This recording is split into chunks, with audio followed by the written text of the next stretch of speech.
വയനാട് ജില്ലയിലെ അതിർത്തി ഗ്രാമങ്ങളിൽ വേനൽ കടുത്തതോടെ കാർഷിക മേഖലയിലടക്കം കടുത്ത പ്രതിസന്ധിയാണ് നേരിടുന്നത്.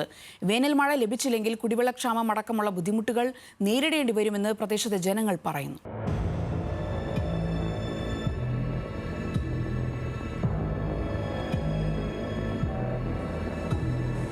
കർണാടകയോട് ചേർന്ന് കിടക്കുന്ന ജില്ലയിലെ അതിർത്തി മേഖലകളായ പുൽപ്പള്ളി, മുള്ളൻകൊല്ലി പഞ്ചായത്തുകളിലാണ് വേനൽ കടുത്ത രീതിയിൽ ബാധിച്ചിരിക്കുന്നത്. നാണ്യവിളകളായ കുരുമുളക്, കാപ്പി, കമുക് തുടങ്ങിയവ കനത്ത ചൂട് മൂലം ഉണങ്ങി നശിച്ച നിലയിലാണ്. കൂടാതെ വരൾച്ച രൂക്ഷമായതോടെ ആവശ്യത്തിന് വെള്ളം ലഭിക്കാത്തതിനാൽ പ്രദേശത്തെ വയലുകൾ കൃഷിയിറക്കാനാകാതെ ഉപേക്ഷിച്ച നിലയിലാണ്. മുള്ളൻകൊല്ലി പഞ്ചായത്തിന്റെ അതിർത്തി പ്രദേശങ്ങളിൽ കടുത്ത വരൾച്ചയാണ് അനുഭവപ്പെടുന്നത്. നിലവിലുള്ള തോടുകളിൽ നിർമ്മിച്ചിട്ടുള്ള തടയണകളിൽ ഒന്നും തന്നെ ജലം സംഭരിക്കാൻ വേണ്ട യാതൊരു നടപടികളും സർക്കാരോ പഞ്ചായത്തോ ഇതുവരെ സ്വീകരിച്ചിട്ടില്ല എന്നുള്ളത് കൊണ്ടാണ് ഈ പഞ്ചായത്തിൽ ഇത്രമാത്രം വരൾച്ച അനുഭവപ്പെടാൻ കാരണം. അതുകൊണ്ട് തന്നെ കൃഷികൾ അപ്പാടെ നശിച്ചു പോകുന്ന ഒരു സ്ഥിതിവിശേഷം ഈ പഞ്ചായത്തിൽ നിലനിൽക്കുന്നു.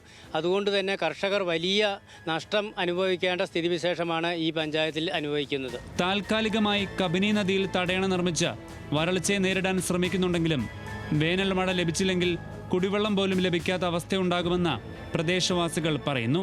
കുടിക്കാൻ വെള്ളം വരെ ഇല്ലാത്ത സ്ഥിതിയാണിപ്പോൾ. പുഴയെല്ലാം പറ്റി അങ്ങനെയുള്ള കാലാവസ്ഥയാണ്. പണിയില്ല, ഒന്നുമില്ലാതെ ഇങ്ങനെ നടക്കുന്നത്. ഭയങ്കര ചൂട്, വീട്ടിലും കിടക്കാൻ പറ്റിയില്ല, നാട്ടിൽ പുറത്തിറങ്ങി നടക്കാനും പറ്റൂല. അങ്ങനത്തെ ഒരു സ്ഥിതിയാണ്. ഒരു മനുഷ്യൻ്റെ കയ്യിൽ 5 പൈസയില്ല. കാർഷിക മേഖല എന്ന് പറഞ്ഞു കഴിഞ്ഞാൽ മൊത്തം തകർന്നു പോയില്ലേ. ഒരു പറമ്പിലും ഒന്നുമില്ല. കാപ്പിയിലാണെങ്കിൽ കാപ്പിക്കുരുവില്ല, വാഴയെല്ലാം ഒടിഞ്ഞു പോയി. പിന്നെ കവുങ്ങയിലാണെങ്കിൽ അടക്കയില്ല, തെങ്ങും പോയി, എല്ലാം മണ്ടിരി. ചേന നട്ടാൽ മണ്ടിരി, ഇഞ്ചി നട്ടാലും കേട്. പിന്നെ ഇപ്പം മനുഷ്യൻ എന്ത് ചെയ്യും? ജില്ലയിൽ തന്നെ ഏറ്റവും കൂടുതൽ ചൂട് രേഖപ്പെടുത്തുന്ന പ്രദേശങ്ങൾ കൂടിയാണ് പുൽപ്പള്ളി, മുള്ളൻകൊല്ലി പഞ്ചായത്തുകൾ. പ്രദേശത്തെ ഏക ജലസേചന മാർഗമായ കബനി നദി കൂടി വറ്റിത്തുടങ്ങിയതോടെ ജനങ്ങൾ വലിയ ദുരിതമാണ് നേരിടുന്നത്. ക്യാമറ പേഴ്സൺ ജിതിൻ ജോസിനൊപ്പം ലിൻഡോ തോമസ്, ന്യൂസ് മലയാളം, വയനാട്.